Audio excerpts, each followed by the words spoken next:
What is up, everybody? We're back here at King Film Sports for the NFL Week 14 betting locks and game predictions. We have the slate of the year thus far, as we have some titanic clashes between teams in the playoff picture and on the periphery. We have some quasi-elimination games, teams that may fall out of the mix entirely if they lose, and some teams that can jump up in the standings massively if they do end up winning. So we'll get into that, but first, a recap here. And we also, I must plug, have some college football videos, including the conference championship betting locks and game picks, as well as some playoff predictions content there for college football. So check that one out after this one. But we get into the recap of a pretty thrilling Thanksgiving week slate. We had the Packers +3 that hit easily there. The Lions have been on the bad end of some fourth down variants. I think they're 0 for 7 in their last 2 or 3 games on fourth down, so that doesn't help out. Amon-Ra St. Brown goes out, and Jahmyr Gibbs could do nothing against the Packers defense on the ground, so the Packers complete season sweep there against Detroit. Then we had the Chiefs -3 here in Dallas, and their defense, for whatever reason, has really fallen off in the last month. Really, it's the story of the season for the Chiefs this year. Yes, late in games, the offense hasn't been as clutch as it was in years past with Patrick Mahomes, but this defense under Spagnuolo was really elite last year, and that's why they were 12-0 in one-score games, and now just a different story. So the Chiefs lose outright there, fall to 6-6, probably have to win out to sniff the playoffs there. Then we had the Eagles -6.5, and they lose outright. I think this team is broken right now.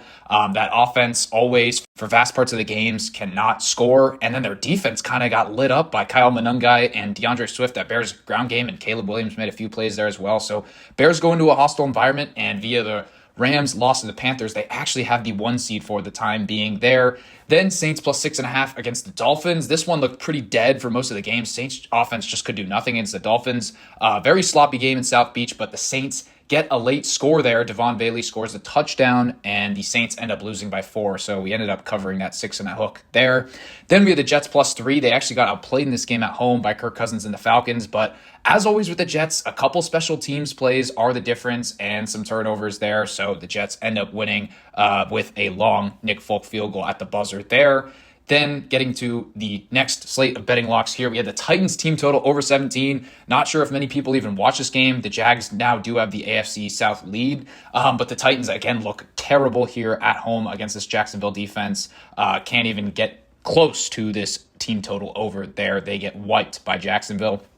Then the other AFC South matchup, the Texans end up winning outright against the Colts here. This Indianapolis offense over the first couple months of the season looked unstoppable, but now against the best unit in the league, no less against the Texans here, they could not really move the ball reliably. Jonathan Taylor getting bottled up. Daniel Jones also been playing a lot worse. Now, part of that is due to the lower leg injury, but still. And then the other side of the ball, CJ Stroud and this Texans offense did just enough to get over the finish line there. I'm not sold on this Texans team being a contender just because of the offensive line woes and some of the concerns at the running back spot and wide receiver, but this is a big win for them and now creeping back into the playoff picture. Then we had the Steelers team total under 22.5. This one hit easily there as the Steelers only put up 7 points. Aaron Rodgers, I think injured or not there, this team would not have gone over that. And the Bills end up setting a stadium record in terms of a visiting team rushing yards there. They run all over them in that matchup to win easily. And then on Monday night here, pretty disappointing Giants over 18.5. They were just out of this game early because of the special teams woes. Patriots ended up scoring, I think, 17 points on turnovers and special teams in the first half there. So Giants only put up 15 points on Monday night. Pretty disappointing as the Patriots improved to 11-2 there. So with that being said, let's get into a great Week 14 slate here as we start December off. And we have an elimination game, I'm going to call it here, almost between the Cowboys and the Lions. If you look at the playoff picture right now, neither of these teams are involved at all. And maybe one of these teams can afford another loss, but I think you damn near have to win out here to get into the playoffs at this point. And in this one, I'm going to be taking the Lions team total under 29.5 here. I just think that this Cowboys defense has improved a lot over the last month of the season since the trade deadline, getting those huge acquisitions on the D-line and the linebacker spot. They really held the Chiefs in check. And you look at this Lions team, what was the key to the success? Of course, it was Ben Johnson in the past couple of years with him at the offensive coordinator spot, but also the offensive line to keep Jared Goff comfortable in that pocket and be able to have some rushing lanes. That just hasn't been the case here since they've been injured. You add in Amon-Ra St. Brown's injury, and I think that just spells trouble here against Dallas. I'm not willing to say that the Lions will lose this game as 3-point favorites, but I do like their team total to go under here on this Thursday night matchup against Dallas. I think that the Cowboys defense comes to play there. Then we get to the Sunday slate, and this was a bit of a trap game here. Seahawks long flight across to Atlanta, and I will take the Falcons plus 7.5 here. Like I said, the Falcons actually deserved to win that game in New York last week. Tough beat, and I do think that Kirk Cousins is playing a lot better right now, and I do think that Drake London comes back. I think that this Falcons offense will be able to move the ball against this vaunted Seattle defense. The Vikings were actually able to move the ball around a little bit last week, but Max Brosmer was just so bad on those turnovers there, so not a real fair shake. But the week before that, the Seahawks did give up a lot of yards and points to this Titans team, so ultimately I think that the Falcons can get to 20 to 24 points even against the Seahawks defense, who's been one of the best units in the league. And then the other side of the ball, Sam Darnold, although his metrics were very elite in the first 8 or 9 weeks of the season, this past month he's actually been terrible. You've had a couple of games where the defense has really just shut the other team out, like the Saints, Cardinals, and then this Vikings game. But the offense really in those games hasn't had to do much, and Sam Darnold has been falling off, in my opinion. And then you add in the Rams game where he threw 4 picks. Not like this Falcons defense is elite here, but I do think that they will present some problems here for Seattle. So I do think that you get the Falcons' best effort here. They keep it to within 1 possession of that one. Then a huge matchup atop the AFC North here. First of 2 between the Steelers and the Ravens. We've got this Ravens future to win the AFC and the Super Bowl. Not looking great after last week against the Bengals. That was very embarrassing. 5 turnovers against the league's worst defense. I do think that the Ravens are the better team here, and the Steelers are in free fall mode as well. So I like Baltimore to win this game. I'd love to see more out of this offense here. Lamar Jackson has not looked great since returning from injury after the MVP in 2023 and then finishing a close second last year. So hopefully this team and their passing game and explosivity looks a lot better here. But at the end of the day, I do think that they'll be able to run the ball with Derrick Henry to win in that rivalry matchup. And then we get to a massive one here. Bengals only 2 games back of the division, and you have the Bills at the wild card right now. Give us the team total under for Buffalo in this matchup. I think that you're going to get some wintry mix, potentially some snow and a little bit of wind here in a cold Orchard Park in this matchup, and I do think that it's going to look and feel like a playoff game in this one. Bengals at 4-8, but Joe Burrow came back, and potentially the return of T. Higgins as well. So I do think that the Bengals will take a lot of time, run the ball to Chase Brown, and be able to move the chains in this matchup. And on the other side, I think you're going to see something similar from Buffalo that they did last week against Pittsburgh. Just run the ball to James Cook. Do not put the ball in harm's way. The Cincinnati defense is bad, but they can take the ball away like they did last week. So do not want Josh Allen throwing any interceptions. I think that this game goes by very quickly here, very few possessions, and I think that the Bills get a close win here, but let's take the team total under on Buffalo, 29.5 there. Love that one in a desperation spot for Cincinnati on the long rest. Then we get to an absolutely terrible game between the Titans and the Browns here, and we have the top 2, or what was supposed to be the top 2 quarterbacks in the last draft. Obviously, Shedeur slides to the 5th round while Cam Ward goes number 1. But in this one, we will take the 1-11 Titans plus 4.5 here. Cam Ward has been abysmal this year, but I do think that he should be able to move the ball a little bit against this Cleveland defense, and he hasn't been turning the ball over at such a prolific rate as he was earlier in the season. So I just think that he should limit the mistakes here, maybe take a couple of sacks and punt the ball. And on the other side, Shedeur Sanders just holds the ball so long. I mean, they got pretty unlucky in that Niners game last week, but he was an abject disaster against a Niners defense that is pretty much a JV squad with all of their injuries. So I do think that the Titans, this is a great opportunity to fade Shedeur Sanders on the Browns here as a 4.5-point favorite. Cannot believe this, even though this Browns defense is at home. Give us the Titans plus the 4 and a hook.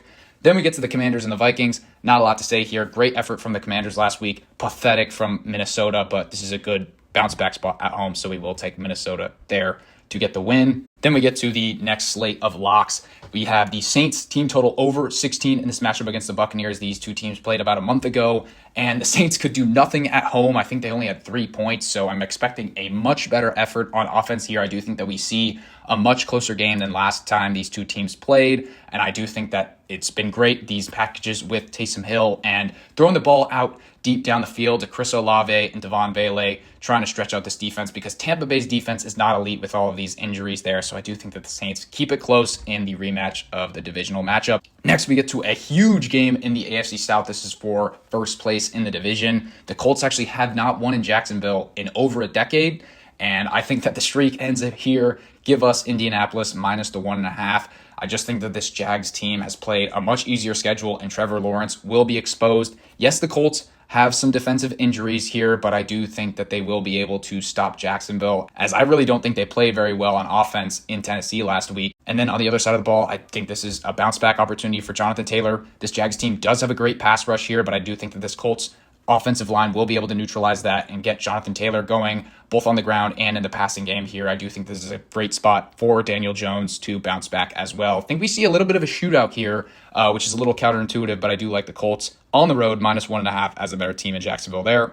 Then we get to this AFC East matchup, Dolphins and Jets. I will take the Dolphins here to win. I think that they're just the better offense and the better team at this point. Do think that Tyrod Taylor has been avoiding the mistakes, which is good to see, but ultimately I just think that Miami has more firepower at this point, so I'll take them to win outright. Then next we get to another divisional rematch here. We've got the Broncos and the Raiders. I do like the Raiders to go over their team total here, 15.5. First time these two teams played, as everyone knows, on that Thursday night matchup, it was a slugfest, 10-7, very ugly matchup. I do think that we see more points here on the fast track in Las Vegas. And I do think that the Broncos will put up a lot against this Raiders defense, so the Raiders will have to play catch up here, and I like them to go over 15.5. Yes, this Broncos defense is one of the best in the league, but you saw that the Commanders had no trouble moving the ball last week, put up 26 points, so I could see something similar here. Raiders, Geno Smith potentially in the passing game too, Genty, and then you've got a couple of receivers there, and Bowers can make some incredible touchdown catches like he did last week against the Chargers there to get us over this team total there. I think that's a little low. Then we get to some other great divisional matchups here. And this one has massive ramifications. Packers could fall out of the playoff picture entirely if they lose this matchup, and the Bears could lose the number 1 seed in this matchup here, only separated by a half game. This is for the divisional lead. In this one, I wanted to take the Packers, but they're favored by 6.5 points. So at that number, I'll just say that the Packers win this game outright, but can't lay that number. I think that the Bears have been getting very lucky on the other side of the ball, but I don't know when it's going to end here. I could see them potentially winning this one outright. Packers have had some baffling results themselves. Really looking forward to the lines of scrimmage here, as the Bears were able to dominate the Eagles last week. So we'll see if they can do that again. It's a tough environment on the road here. I don't trust Caleb Williams to the same degree that I trust Jordan Love here, but also great stylistic matchup between Ben Johnson and Matt LaFleur in this matchup. Just excited to watch this one, but we will take the Packers there for now. Then we get to the Rams and the Cardinals matchup, first of 2 this year, and I've been looking forward to a spot like this for this Cardinals team to potentially upset the Rams, but unfortunately Los Angeles did get upset on the road last week in Carolina, so probably a bounce back spot for them, so I'll stay away in this matchup. Just give us the Rams to win this one outright, but I could get behind a Cardinals spread play of over a touchdown here. Could see it being a little bit closer, but you never know. Rams might want to run it up there in Arizona after a tough loss last week.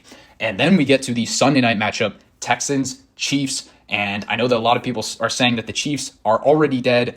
I think they could have a chance at the playoffs going 10-7. Definitely if they win out, they're probably still in, but very tough schedule coming up for them. And in this one here against the league's best defense, I think they must bounce back on long rest, and I do think that they will here. I think that their offense has been fine over these past few weeks. Patrick Mahomes just needs to be more prudent in the pocket, can't be turning the ball over here. He's got lots of weapons at his disposal, and I think that they bring out all the stops here on extra rest here. Andy Reid knows that this team needs to win, so I do think that they will be able to move the ball at home against this Texans defense. On the other side of the ball, we need to see a better effort from this Chiefs defense, and I do think that we will. This Texans running back situation with a banged up Woody Marks and washed Nick Chubb just is not going to cut it here in Kansas City, and I do think that CJ Stroud, with a lot of pressure coming at him like that divisional matchup last year in the playoffs, will lead to trouble here. So I do think this is a great spot for this Chiefs team to bounce back minus 3 points. Then we get to the Monday night matchup here, and I can't believe I'm doing it again, but we're taking the Eagles minus the 2.5 points, whatever you get there. I do think that Justin Herbert probably misses this matchup, or if he's in, I do think that he's very hampered from that left hand injury. Yes, it is his non-throwing hand, but you combine that with this Eagles ferocious front seven and the Chargers offensive line being in flux, I think that just all leads to trouble here for this Chargers offense. It's not going to be as easy as it was against Las Vegas last week. So coming across the country here, Eagles will have more fans in SoFi Stadium here for this primetime matchup. I think it's a great spot for them to bounce back. Could be a little bit of a slot fest. with this Eagles offense not being able to perform against this great Chargers defense. But on the other side of the ball, I just think that a banged up Justin Herbert or Trey Lance is not going to lead to any success there. So give us the Eagles to bounce back minus the 2 points. So with all that being said, let me know what you guys think in the comments down below. As always, sure, like and subscribe, and I'll see you all in the next one.